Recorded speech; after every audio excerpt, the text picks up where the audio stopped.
Welcome to Talk of the Town. I'm Phil Arno. And I'm Kim Piazza.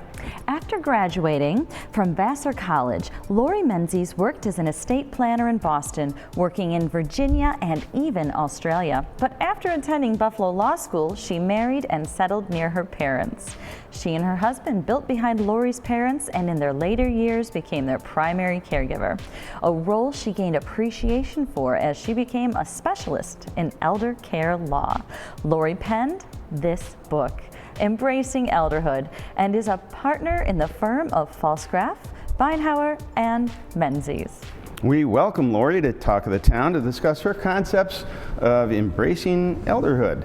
Welcome, Lori. Thank you. It's so nice to see you and to have you back. You've been with us before. I was here with Leilani talking about Alzheimer's issues. Yeah, but today we're going to focus more on elder care.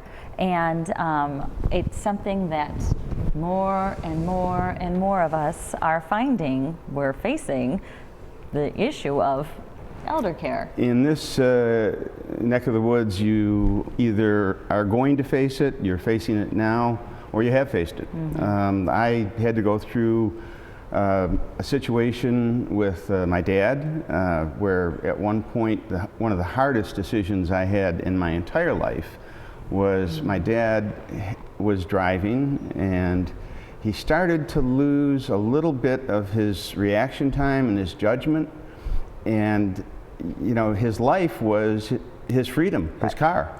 This guy started, you know, my dad was born in 1911 and he started driving back then when he was like 12 or 13 years old.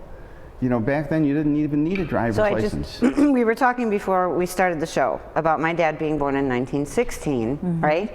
And so he actually, when he was in the 30s, taught women how to drive for a car dealer called Klepfer Brothers downtown, right?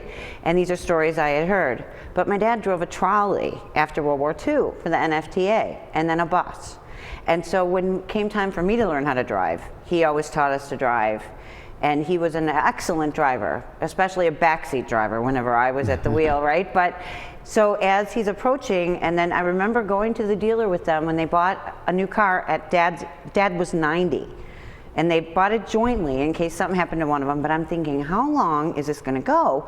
Because I was watching and he was still doing okay. But what do you do when that happens? So just this morning, I was telling you about my 91-year-old who was saying, I need a cataract operation.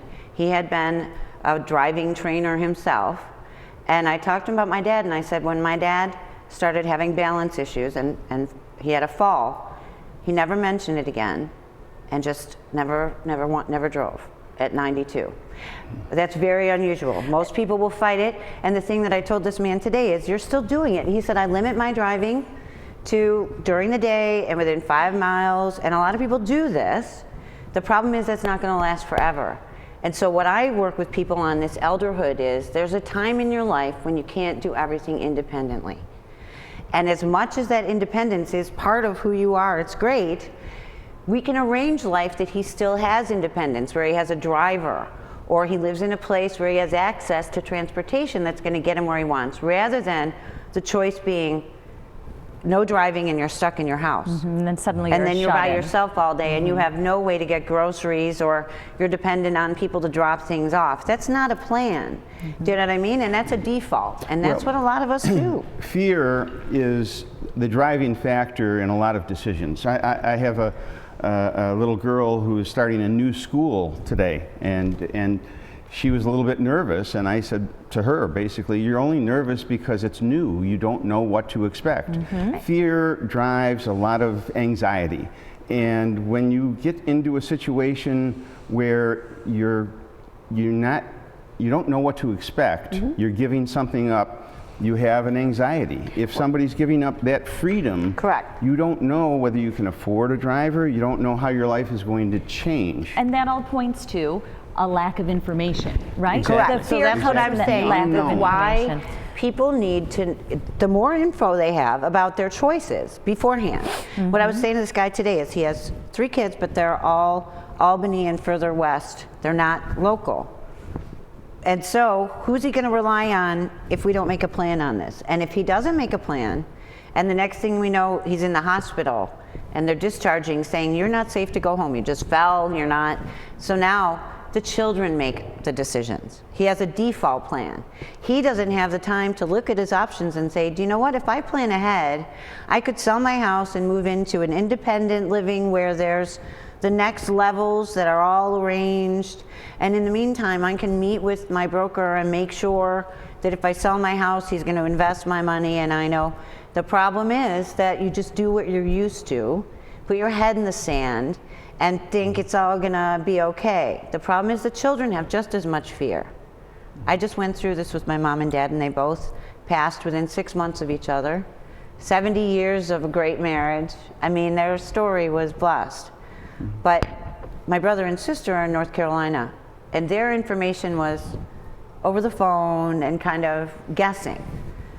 Are mom and dad okay? And there's also a guilt with being far away and not being involved and wanting to know, well, how are you spending the money? What are the choices you're making? And so everybody has fear, and that fear fuels family problems. And well, the guilt, I think, is universal. It may be compounded if you're absent, but no matter where you are, if you're dealing with an elder and the roles have reversed, you know, you've been taken care of at the beginning of your life, you know, by your parents, and now suddenly you're the one who has to make the judgments, and now you're in a position where you have to start making tough decisions.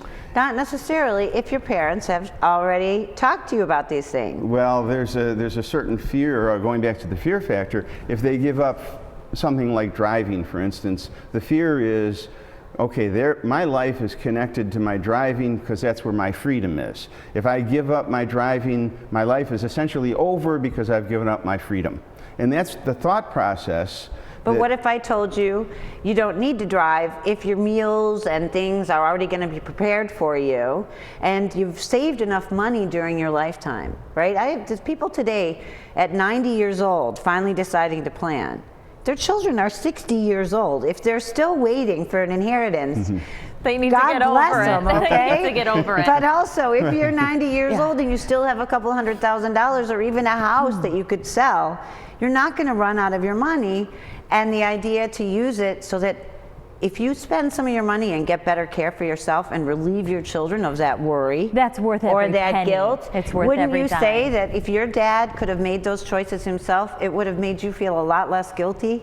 Right. Because you don't know exactly if you're doing the right thing. Well, that's I felt exactly that it. too. You need to have the comfort level, and that comfort level comes with knowledge. And I think by meeting with an advisor, somebody who does this daily, who's not afraid to say the scary things. I mean, I touched some points today that I'm sure the children might have said, but it's heard differently. When your kids are telling you, it's like, wait a minute, I'm in charge of you, you don't tell me what to do. I know that also parents my mom and dad never thought I knew what I was doing, and I said, people pay me every day to tell them this stuff, mom and dad, but I was still their daughter, right? So there's a difference in going to somebody that can get the family and the parents all the same information. So it's not like my friend at the senior center told me this, right? Well, again, this generation that we're talking about has gone through the most difficult of times. The Depression, World War II, and so on. They're used to making difficult decisions and dealing with difficult situations.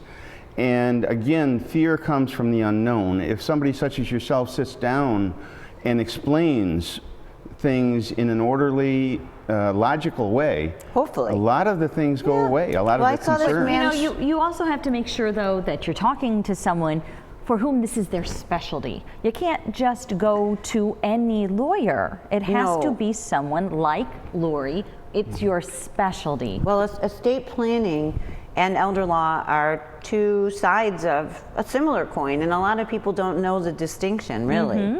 When you say estate lawyer, then everybody thinks, well, an estate is what happens to your assets when you die. It's more than just a will. So a lot of people think, they come in and say, well, we need a new will. Well, that will really help, to smooth things over when you pass away.